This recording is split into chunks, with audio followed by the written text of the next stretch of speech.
ప్రేక్షకులకి మీ రామచంద్రమూర్తి నమస్కారాలు. ఇవాళ ఆర్బీఐ రెపో రేటు 0.5 బేసిస్ పెంచారు. ఇది యాక్చువల్‌గా దీని యొక్క ఇంపాక్ట్స్ ఏంటి? ఇవి మనకి ఏ రకంగా జరుగుతుంది? దీని ఇంపాక్ట్ ఎలా ఉంటది ఏంటనేది ఒకసారి ఈ వీడియోలో మీ అందరితో డిస్కస్ చేద్దామని చూస్తున్నాం. ఇదే last week US federal bank same 0.75 basis పెంచారు. ఈ లా అలాగే ఆర్బీఐ ఇది సెకండ్ టైము ఈ 6 మంత్స్‌లో లాస్ట్ 6 మంత్స్‌లో సెకండ్ టైం పెంచింది. సో, యూఎస్ ఎఫ్‌డీఏకి అనుగుణంగానే ఆర్బీఐ కూడా డెసిషన్ తీసుకున్నారు. అయితే ఈ స్టాక్ మార్కెట్ లాస్ట్ టైం పెంచినప్పుడు మార్కెట్స్ అన్నీ ఒక్కసారిగా కుప్పకూలిపోయినాయి. అక్కడి నుంచి నాన్ స్టాప్‌గా ఫాల్ అయింది. అలాంటిది ఇవాళ ఆర్బీఐ మళ్ళీ రెపో రేట్స్ పెంచంగానే మార్కెట్ ఎటువంటి 15 పాయింట్లు ప్లస్‌తో క్లోజ్ అయింది. సో, ఎటువంటి నెగెటివ్ కానీ ఎటువంటి ఇది కానీ జరగలేదు. ఎందుకు అంటే మార్కెట్స్ ఆల్రెడీ దీన్ని డైజెస్ట్ చేసుకున్నారు. సో, ఫస్ట్ టైము మార్కెట్స్‌కి రెపో రేట్ పెంచడం వల్ల అన్‌ఎక్స్‌పెక్టెడ్ ఈవెంట్ కాబట్టి షాకింగ్ న్యూస్. సో, మార్కెట్స్ ఒక్కసారిగా ఇంటర్నేషనల్ మార్కెట్స్ కానీ, ఇండియన్ మార్కెట్స్ కానీ ఒక్కసారిగా అతలాకుతలం అయిపోయినాయి. అయితే ఇప్పుడు మొన్న ఈ ఫెడరల్ రిజర్వ్ బ్యాంకు మనకి లాస్ట్ 3-4 మంత్స్ నుంచే మనని ట్యూనింగ్ చేస్తున్నారు. ఇలా వడ్డీ రేట్లు పెరుగుతాయి, మీరు జాగ్రత్తగా ఉండండి. అలాగే మన ఇండియన్ రిజర్వ్ బ్యాంకు కూడా లాస్ట్ 3 మంత్స్ నుంచి కూడా మనని ట్యూన్ చేశారు. ఏమని ఇలా వడ్డీ రేట్లు పెంచుతాము, మార్కెట్స్ బాలేదు, గ్రోత్ రేటు లేదు, అలాగే ఇన్ఫ్లేషన్ బాగా పెరుగుతుంది. ఈ ద్రవ్యోల్బణం బాగా పెరగటం వల్ల ఈ రేట్లన్నీ కూడా బాగా పెరిగినాయి, కమోడిటీ రేట్స్ ఇవన్నీ. దీనివల్ల క్రూడ్ ఒక పక్క ఇంటర్నేషనల్గా హై లెవెల్లో ఉంది. సో, ఇవన్నిటిని కంట్రోల్ చేయాలంటే టెంపరరీగా వడ్డీ రేట్లు పెంచాలి. దానికి తగ్గట్టుగా మార్కెట్‌లో లిక్విడిటీని తగ్గించాలి. ఈ ఎజెండా గవర్నమెంట్ సహాయంతో రిజర్వ్ బ్యాంక్ ఆఫ్ ఇండియా కంటిన్యూగా చేస్తున్నారు. అనే విషయాన్ని మనకి ఈ మార్కెట్స్‌లో ఉన్న పార్టిసిపెంట్స్ అందరికీ కూడా వాళ్ళకి ఇండైరెక్ట్‌గా ఇంజెక్ట్ చేయటం వల్ల ఇవాళ విపరీతమైన ఫాల్‌ని కాకుండా తట్టుకోగలిగింది. సో, లాస్ట్ టైంకి ఈ టైంకి డిఫరెన్స్ ఏంటంటే ఇదే. లాస్ట్ టైం ఏమో అందరం అన్‌ఎక్స్‌పెక్టెడ్. ఇవాళ అంతా ఎక్స్‌పెక్టెడ్ కాబట్టి మార్కెట్స్ దీన్ని డిస్కౌంట్ చేయడం జరిగింది.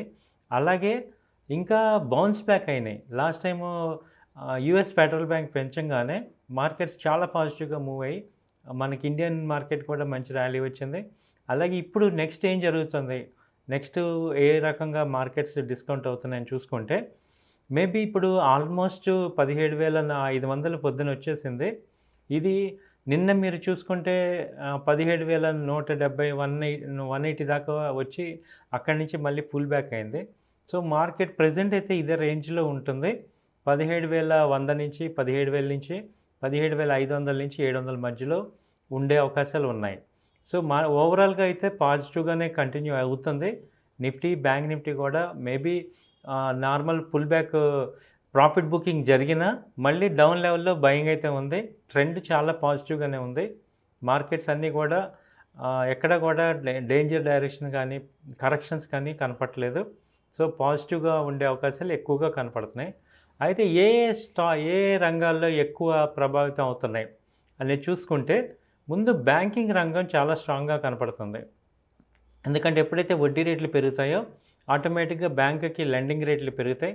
దానివల్ల బ్యాంకు యొక్క ప్రాఫిట్స్ పెరుగుతాయి.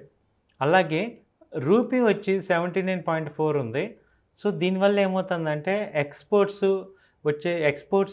సెగ్మెంట్స్ అన్నీ కూడా మంచి ప్రాఫిట్స్‌లో ఉన్నాయి.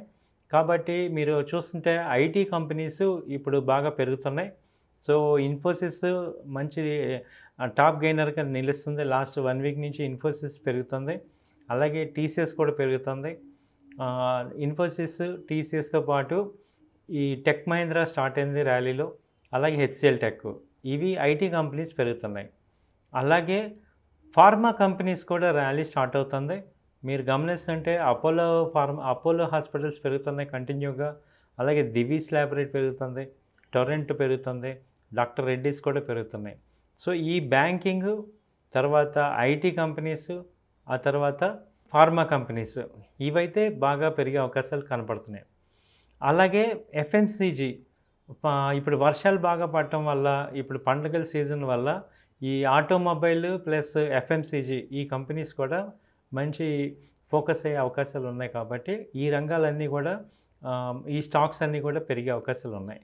సో ఈ ఓవరాల్గా ఈ ఆర్బీఐ ఇంట్రెస్ట్ రేట్లు పెంచడం వల్ల మార్కెట్లో పెద్దగా నెగిటివ్గా అయ్యే అవకాశాలు కనపడట్లేదు. అంతా పాజిటివ్గానే ఉంది కాబట్టి ఇన్వెస్టర్స్ ఏమాత్రం భయపడనక్కర్లేదని మా ఒపీనియన్. థ్యాంక్ యూ అండి. నమస్తే.